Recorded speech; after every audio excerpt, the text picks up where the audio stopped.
what it is that I do as Blazing Hot Sales Consultants, we help organizations and people become exceptional while living joyful, meaningful, and productive lives. And what that means is I like to work with people who are looking to change the world, not just on a business level, but also on a personal level. Because the best way to change the world is to begin by changing ourselves. And so that means if I have a client and they succeed in business but their family falls apart, I didn't do my job. I want people to be able to build their business, whatever service they have, whatever product they have, in a way that brings them true joy. And so what that means is, what I do is more than just sales consulting. It's kind of a mixture of training, success coaching, and then actual sales systems and training as well. And where my background, where I got my start was actually, I was a corporate trainer for a company called Apex Alarm. After that, they changed their name to Vivint. They were 5th market share in the alarm industry. Now they're second only to ADT. And so I was a part of that transition. And eventually what happened was I realized it could have a bigger impact, and so I decided to become an entrepreneur, and I became a training consultant. I'd go in and find out what people needed and give the training that they needed. And what that means is that I started out as a trainer first and foremost. I know how to teach people the things that they need in really valuable ways. And eventually what happened, the next 7 years, most of my clients were all sales companies. And so I got very good at the theory of sales, but it wasn't until a good friend of mine I was hanging out with came to me, and he's just like, I could tell something was wrong. I said, what's going on? And he said, I have this company, I'm trying to get it started, and I just can't get things moving. I said, I might be able to help you, let's team up. So I hopped on the phones, created his sales systems, put all this theory from all these different sales companies who I'd been training sales, I put it to practice all in one. And the result is his gross income increased 7.5 times in 7.5 months. He went from about 100 grand a year to over $1 million. And recently he was just contacted by the Inc. 5000 organization. He is on their list. Wow. And so I know that the things that I do work. And so eventually what happened was I transitioned over from just training consulting more into the realm of sales consulting. And what I want to do today is actually give you some sales tips, because I know everybody here wants to grow their business. And there are two sides to growing a business. Number one is the know-how, it's the skills. And then the second piece of the puzzle that you really, really need is the motivation.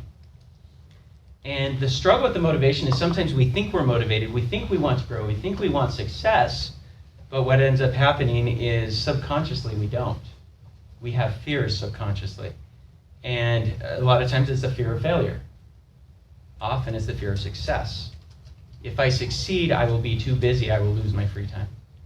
If I succeed, I won't have time for my family and I'll lose my family, everything will fall apart. If I succeed, it could be a whole number of things. If we succeed, I become famous, I don't want the spotlight. And so part of this process, every client I work with, we go through this process of understanding what they really want, what their motivation is, and helping them overcome these fears so that it's when the time comes, it's time to grow. It also means that a lot of times we jump in and we create the sales systems from scratch, the scripts, figure out the CRM or the customer resource management system we're going to use, and that infrastructure so that when sales begin, they start moving. But one of the most important things to know about sales is creating that phenomenal first impression. Because people will do business with you for one of two reasons. Number one, they are your friend. How many people here have just chosen somebody to do business with because you know them? See by the raised hands? Yeah, which is what this is about, right? We create connections, we become friends. The second thing is how we treat people, displaying that people can trust in us, including the know-how. Now, I can't help you with the know-how. That's your portion, but what I can help you out with today is how to create that first impression so that you walk into a room with confidence. Because we all know somebody who walks into that room and they own the room the instant they walk in. How is that? That's what we're going to talk about, because basically you have 3 seconds, whether you're on the phone or in person, to make that impression. And our first goal number 1, is to make a friend. So we need to be pleasant, we need to be approachable, and number 2 is we need to display that confidence, which means we need that combination of friendliness but also competence. And so we're going to go through a series of things today. I expect you guys to participate. We'll have you stand up and work on a few things. But the first thing to know in this phenomenal first impressions, the very first thing is to open your heart squared, is what I call it. So open your heart squared. So it starts here, open your heart, and then here. Opening your heart here means getting the reason why you're doing business correct. And this can be a process. But if I walk in and I see Eileen and I say, I really need a sale, I'm going to approach Eileen. Guess what? I'm not going to get the sale. Why? Because people can read when we're being authentic. And if we don't have the right reason for doing something, they can read creep all over the place. But if I go in with an honest, sincere desire to help somebody, authenticity comes through, and then people trust us. So open our heart here. The second part is to open our heart here. This means our body language. I know it's very in vogue for real estate agents to have their photo taken like this. That's a really bad idea. This is very closed off body language. If you see somebody like this, well, how do you feel right now that you see me closing off my body language? Does it feel different than this? It does. When you close yourself off, you are literally closing yourself off to opportunities. Now, sometimes that's uncomfortable because we like hiding behind our arms. But the more you get your arms out of the way, the better off you're going to be. This is completely acceptable. Palms up is a good way to go. Never want to point, but if you need to point, always palms up. But this idea of an open heart, and then when you're speaking to somebody, pointing your heart to that person is always a very good idea. Now, the one exception to this, this is especially effective with women. Women like that personal, close connection. With men, if you start by pointing your heart, and then before long you kind of move the conversation side by side, because that's how guys are comfortable. If you keep pointing too much, it becomes confrontational. And so you'll notice guys, when they're having a good deep discussion, they tend to end up side by side, whereas women will always be pointing towards each other. So we're going to do some actions. Do them with me. So we're going to open our heart square. So open your heart. Let's hear it. Open your heart. And then open your heart. Now, a little tip. A lot of times you'll be talking to somebody and you'll see their arms crossed. It either means they're uncomfortable or they're cold. So it could be one of two things. If you notice that, one of the things that you can do is you can mirror them for a second by crossing your arms and then release. And about 80% of the time, they will follow your lead. Because subconsciously, you follow them. They're flattered subconsciously.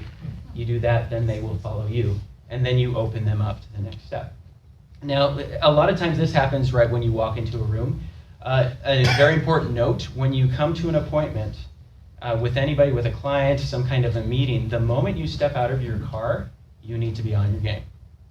Because a lot of places nowadays have video cameras and other things where people will actually watch you and they'll be looking for you. They'll see you come out of your car, and if you're displaying bad body language, if you're on a phone conversation, you're angry with somebody, that's going to affect your interactions with them. So the moment you're out of your car, it's game time. And you walk in with confidence, good body posture makes a huge difference. And you just walk in with that confidence. Not too much swagger. You don't want to be, you don't want to show arrogance. You want to show confidence. And that open body language. So you open your heart, then you open your heart. Next step are the eyes. So eye contact is one of the absolute most important things you can ever do, because eyes are a window to the soul. And people with confidence aren't afraid of eye contact. So if you're working one-on-one with somebody, the rule is this. It's typically, if you are speaking, you want it to be about 75% of the time you're looking in their eyes, and 25% of the time you look away.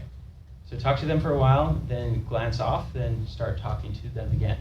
Now this is important so you don't come off as a creep, right? You don't want to do that. Everybody knows the creepy guy. Now if you're listening, if you're on the other end, 100% of the time you should have eye contact, because it shows respect.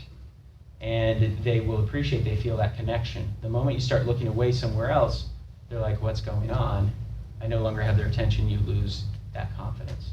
So, and this works in close conversations, it works from far away. So what happens if you are in a group setting and you're talking to a group? Who do you look at? You can't look at all of them at once. Any ideas? Scan. Divide people one at a time. Right, exactly. You do exactly one person at a time, which is what I've been doing in this presentation, because at some point you have to make a connection with each individual. And as you take the time to do that, then people feel connected. Because all of this impression that you're trying to build has to do with connection. Okay, so we have, here's our actions. Open your heart, open your heart.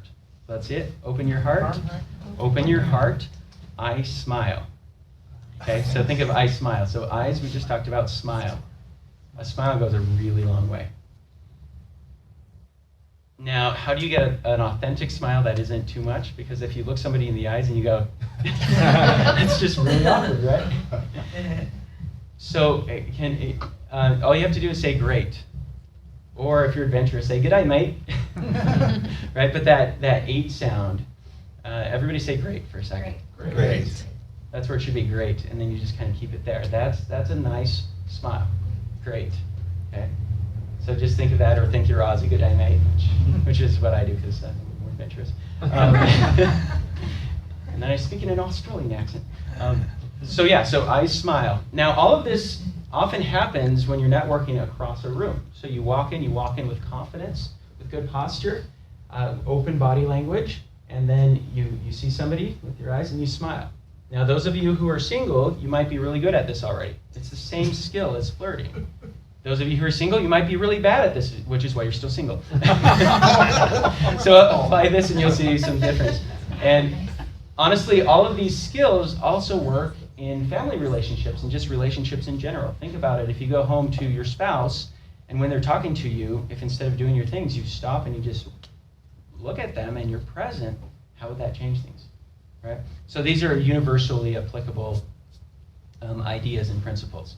Okay, so now we have open your heart. Go ahead. Open your heart. Open your heart. I smile. So what we've done so far is we've passed the visual test, because there's 3 ways that people learn or take in the world. There's the visual, there's the auditory, which is sound, and then there's kinesthetic, which is touch. So up to this point, we have fulfilled that visual element. We look the part, we look confident, we look trustworthy, we look friendly. Great. What's next? This is where we start getting into the other pieces. Voice. The way you speak, not just in what you say, but how you speak will make a big difference. So if you look the part and everything looks good, and then you start talking like the nanny, hi, y'all! It's going to kill it, right? So what makes a good tone for speaking, especially when you're introducing yourself? Any ideas? Yes. I'm thinking a deeper voice, possibly. Possibly. It depends on the situation. Typically, we want elongated, connected sounds. So what you do with your buddies, hey, what's up? You don't typically want that, because a lot of times when you have interactions that are contentious, those are the ones that are short and staccato. You want elongated legato. So it's fine to say hi instead of hello. I prefer hello, but hi, as long as hi is connected to something, hi, how are you today? It works. You see, we're connecting it. And then how fast you speak, a lot of that will depend on the person you're speaking with. Typically, you don't want to speak too slow or too fast initially. You want to see how they speak and then adjust to them. Does that make sense? So, but you mentioned tone and a deeper pitch. If I'm on the phone and I'm doing some kind of prospecting and a woman answers the phone, my voice goes from here, it goes to here. Hi, my name is Shawn, how are you? I get that little lower husky voice because I know she will stay on the phone longer, just because that's a more attractive, sexier sound, right? And it seriously works. So you can adjust your tone to sound more womanly, to sound more manly, and that's often helpful. But the idea is elongated tones, connect them, sound smooth, right? And when else fails, it's better to go Barry White than it is to go the nanny. Be careful with that one, though. Okay, so what do we have so far? Let's see what you remember. So, open your heart. Open your heart. I smile. Voice. Okay. So after voice comes the moment when you actually get to introduce yourself.